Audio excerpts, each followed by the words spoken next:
Answer questions 1 to 5. Hello, Flanders Conference Hotel. Oh, hi. I wanted to ask about conference facilities at the hotel. Have I come through to the right person? You have. I'm the Customer Services Manager. My name's Angela. So, how can I help you? Well, I'm calling from Barrett and Stansons. We're a medical company based in Perth. Oh, yes? And we're organising a conference for our clients to be held in Sydney. It'll be held over 2 days, and we're expecting about 50 or 60 people. When were you thinking of having it? Sometime early next year, like the end of January. It'd have to be a weekend. Let me see. Our conference facilities are already booked for the weekend beginning January the 28th. We could do the first weekend in February. How about January the 21st? I'm afraid that's booked too. Well, let's go for the February date then. So that's the weekend beginning the 4th. Okay. Now, can you tell me a bit about what conference facilities you have? Sure. So for talks and presentations, we have the Tesla room. Sorry? Tesla, that's spelled Tesla.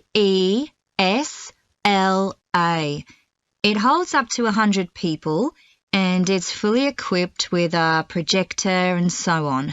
How about a microphone? Yes, that'll be all set up ready for you. And there'll be one that members of the audience can use too, for questions if necessary. Fine. And we'll also need some sort of open area where people can sit and have a cup of coffee. And we'd like to have an exhibition of our products and services there as well, so that'll need to be quite a big space. That's fine. There's a central atrium with all those facilities, and you can come before the conference starts if you want to set everything up. Great. And I presume there's Wi-Fi? Oh, yes. That's free and available throughout the hotel. Okay. Would you also like us to provide a buffet lunch? We can do a 2-course meal with a number of different options. What sort of price are we looking at for that? Well, I can send you a copy of the standard menu. That's $45 per person. Or you can have the special for $25 more. I think the standard should be okay, but yes, send me the menu. Before you hear the rest of the conversation, you have some time to look at questions 6 to 10.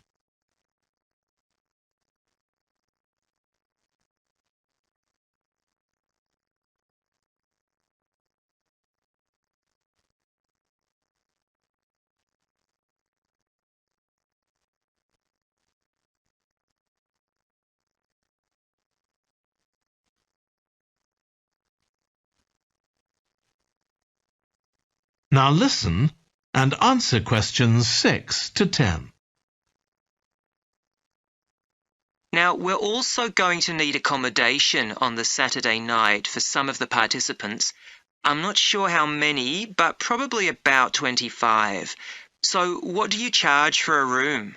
Well, for conference attendees, we have a 25% reduction, so we can offer you rooms at $135. Normally, a standard room's $180. And does that include breakfast? Sure. And of course, guests can also make use of all the other facilities at the hotel. So we've got a spa where you can get massages and facials and so on. And there's a pool up on the roof for the use of guests. Oh, great. Now, what about transport links? The hotel's downtown, isn't it? Yes.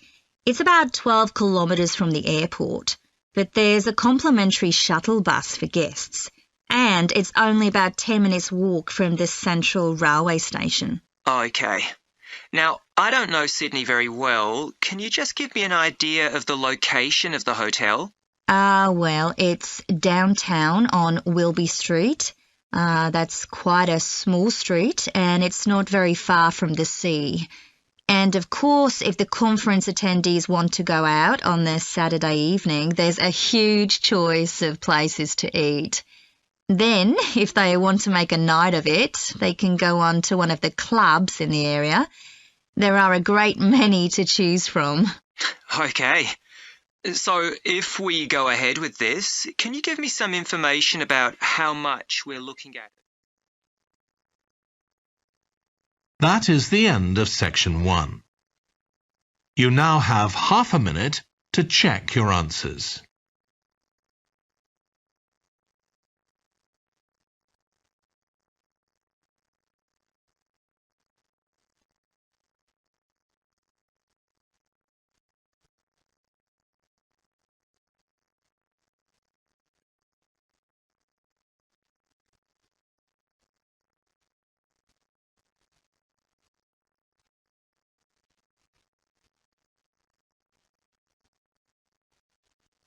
Now turn to section 2.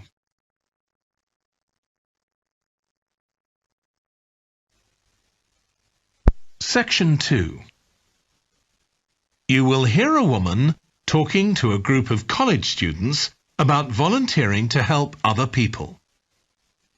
First, you have some time to look at questions 11 to 14.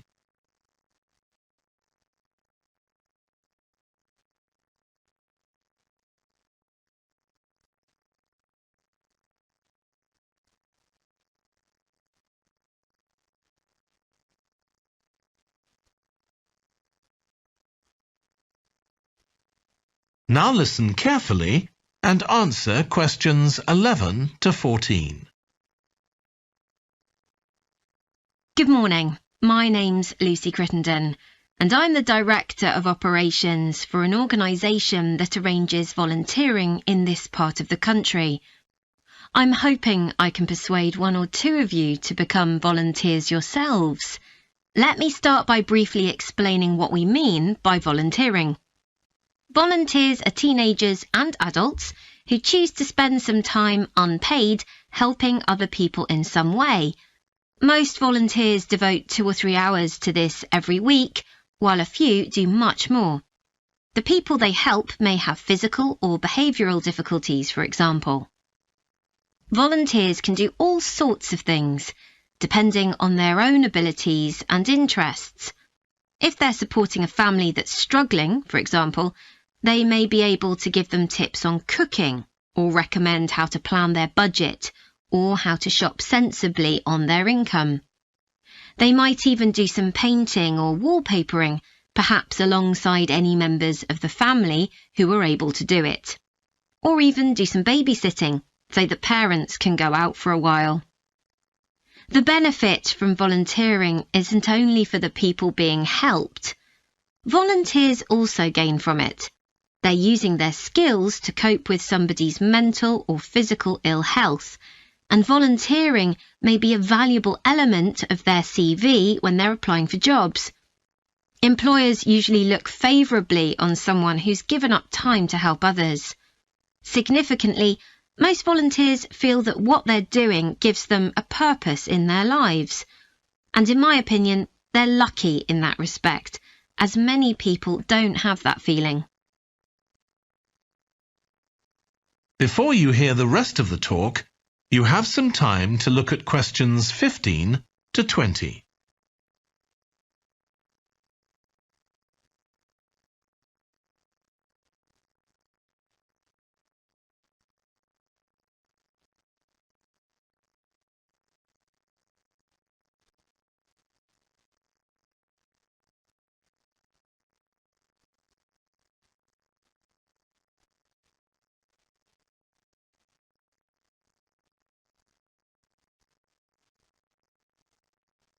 Now listen and answer questions 15 to 20. Now I'd like to tell you what some of our volunteers have said about what they do, to give you an idea of the range of ways in which they can help people.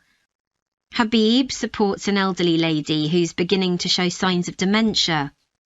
Once a week they, along with other elderly people, go to the local community centre where a group of people come in and sing. The songs take the listeners back to their youth, and for a little while, they can forget the difficulties that they face now. Our volunteer Consuela is an amazing woman. She has difficulty walking herself, but she doesn't let that stop her. She helps a couple of people with similar difficulties who had almost stopped walking altogether. By using herself as an example, Consuela encourages them to walk more and more. Min visits a young man who lives alone and can't leave his home on his own, so he hardly ever saw anyone. But together they go out to the cinema or to see friends the young man hadn't been able to visit for a long time. Tanya visits an elderly woman once a week.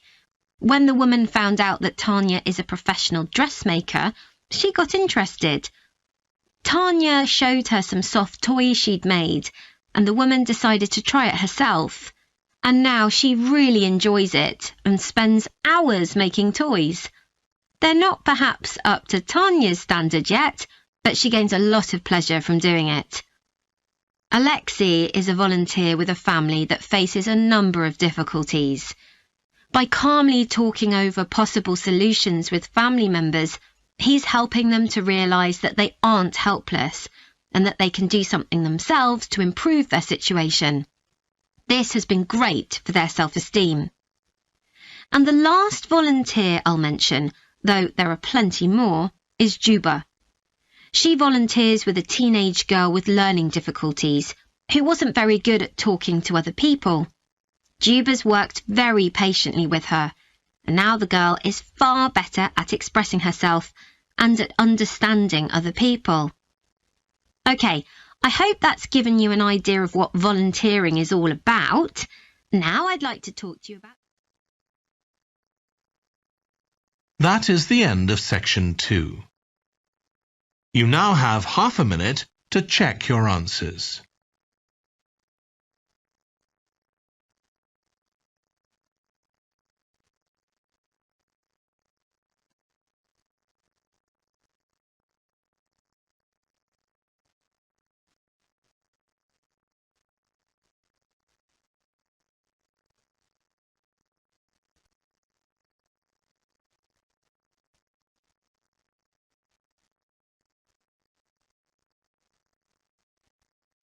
Now turn to section 3.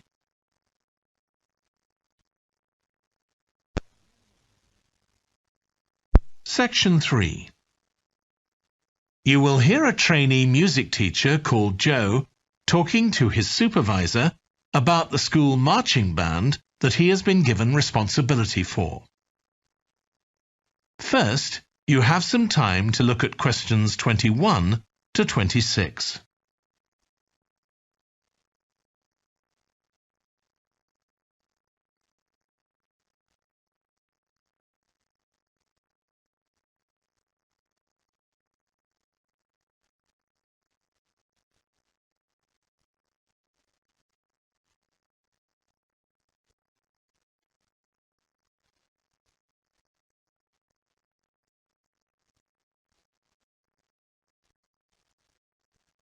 Now listen carefully and answer questions 21 to 26. So, how are you getting on with your teaching practice at the high school, Joe? Well, I've been put in charge of the school marching band, and it's quite a responsibility. I'd like to talk it over with you. Go ahead. You better start by giving me a bit of background. Okay. Well, the band has students in it from all years, so they're aged 11 to 18, and there are about 50 of them altogether. It's quite a popular activity within the school. I've never worked with a band of more than 20 before, and this is very different. I can imagine. They aren't really good enough to enter national band competitions, but they're in a regional one later in the term. Even if they don't win, and I don't expect them to, hopefully it'll be an incentive for them to try and improve. Yes, hopefully. Well, now the town council's organizing a carnival in the summer, and the band has been asked to perform. If you ask me, they aren't really up to it yet, and I need to get them functioning better as a band, and in a very short time. Have you been doing anything with them? Apart from practicing the music, I mean. I played a recording I came across of a drummer talking about how playing in a band had changed his life. I think it was an after-dinner speech. I thought it was pretty inspiring because being in the band had stopped him from getting involved in crime. The students seemed to find it interesting, too. That's good. I'm planning to show them that old film from the 1940s, Strike Up the Band, and talk about it with the students. What do you think? Good idea. As it's about a school band, it might make the students realize how much they can achieve if they work together. That's what I've got in mind. I'm hoping I can take some of the band to a parade that's going to take place next month. A couple of marching bands will be performing, and the atmosphere should be quite exciting. It depends on whether I can persuade the school to hire a coach or two to take us there. They sound like good ideas to me. Thanks. Before you hear the rest of the discussion, you have some time to look at questions 27 to 30.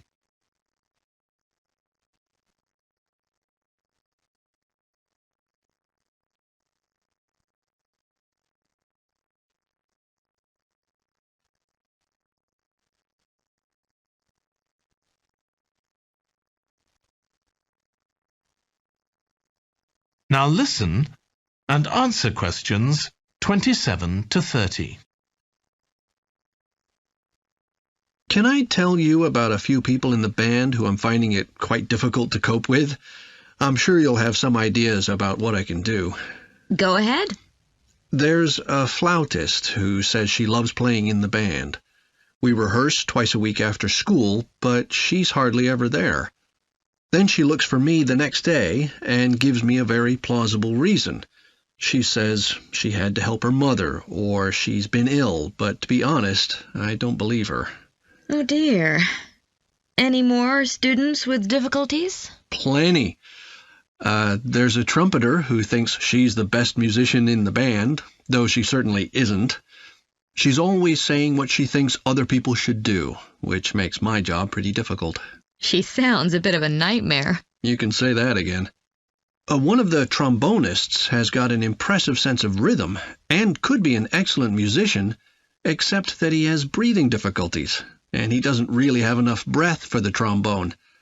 He'd be much better off playing percussion, for instance, but he refuses to give up, so he ends up only playing half the notes. I suppose you have to admire his determination. Maybe. One of the percussionists isn't too bad, but he never seems to interact with other people, and he always rushes off as soon as the rehearsal ends. I don't know if there are family reasons or what, but it isn't good in a band where people really need to feel they're part of a group. There are others too, but at least that gives you an idea of what I'm up against. Do you have any thoughts about what I can do, Lizzie? That is the end of section 3. You now have half a minute to check your answers.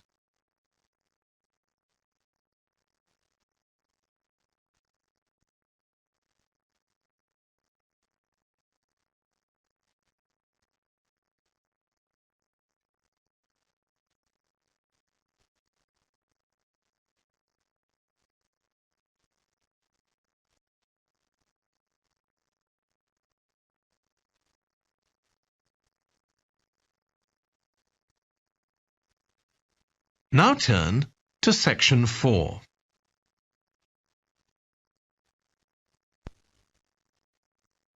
Section 4. You will hear a British University lecturer in music talking about concerts in an arts festival. First, you have some time to look at questions 31 to 40.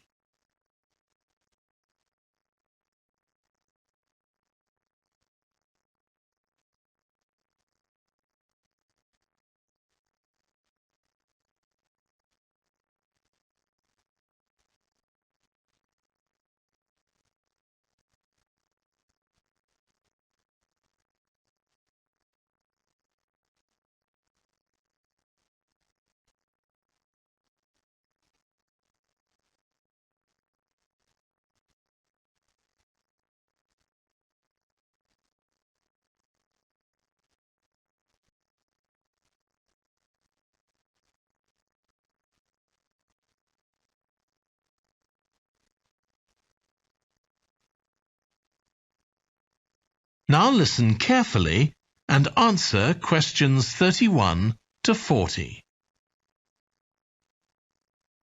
As you all know, the university is planning an arts festival for later this year, and here in the music department we've planned 3 concerts.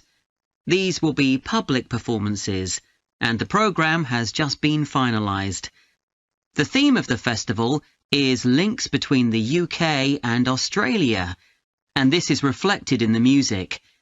Each concert will feature both British and Australian composers. I'll tell you briefly about the Australian music, as you probably won't be familiar with that. The first concert will include music by Liza Lim, who was born in Perth, Western Australia, in 1966. As a child, Lim originally learned to play the piano, like so many children, and also the violin. But when she was 11, her teachers encouraged her to start composing. She found this was her real strength, and she studied and later taught composition, both in Australia and in other countries. As a composer, she has received commissions from numerous orchestras, other performers, and festivals in several countries. Liza Lim's compositions are vibrant and full of energy, and she often explores Asian and Australian Aboriginal cultural sources, including the native instrument, the didgeridoo. This is featured in a work called The Compass. Her music is very expressive, so although it is complex, it has the power of connecting with audiences and performers alike. In the festival, we're going to give a semi-staged performance of the Oresteia. This is an opera in 7 parts, based on the trilogy of ancient Greek tragedies by Aeschylus. Lim composed this when she was in her mid-20s, and she also wrote the text, along with Barry Kosky. It's performed by 6 singers, a dancer, and an orchestra that, as well as standard orchestral instruments, includes electric guitar and a traditional Turkish stringed instrument. Lim wrote that because the stories in the tragedies are not easy to tell. The sounds she creates are also disturbing, and they include breathing, sobbing, laughing, and whistling. The work lasts around 75 minutes, and the rest of the concert will consist of orchestral works by the British composers Ralph Vaughan Williams and Frederick Delius.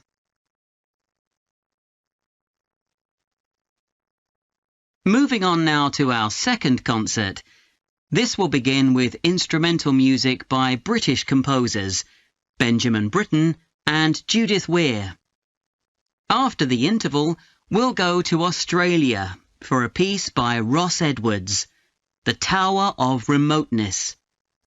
According to Edwards, the inspiration for this piece came from nature, when he was sitting alone in the dry bed of a creek, overshadowed by the leaves of palm trees, listening to the birds and insects. The Tower of Remoteness is scored for piano and clarinet. Edwards says he realized years after writing the piece that he had subconsciously modelled its opening phrase on a bird call. Ross Edwards was born in 1943 in Sydney, Australia, and studied at the Sydney Conservatorium of Music and the universities of Adelaide and Sydney. He's well known in Australia, and in fact, he's one of the country's most performed composers. He's written a wide range of music, from symphonies and concertos to some composed specifically for children. Edwards's music has been described as being deeply connected to Australia, and it can be regarded as a celebration of the diversity of cultures that Australia can be proud of. The last of the 3 Australian composers to be represented in our festival is Carl Vine. Born in 1954, Vine, like Liza Lim, comes from Perth, Western Australia. He took up the cornet at the age of 5, switching to the piano 5 years later. However, he went to university to study physics before changing to composition. After graduating, he moved to Sydney and worked as a freelance pianist and composer. Before long, he had become prominent in Australia as a composer for dance, and in fact has written 25 scores of that type. In our third concert, Vine will be represented by his music for the flag handover ceremony of the Olympics held in 1996. This 7-minute orchestral piece was of course heard by millions of people worldwide, and we'll hear it alongside works written by British composers Edward Elgar and, more recently, Thomas Adès. That is the end of section 4. You now have half a minute to check your answers.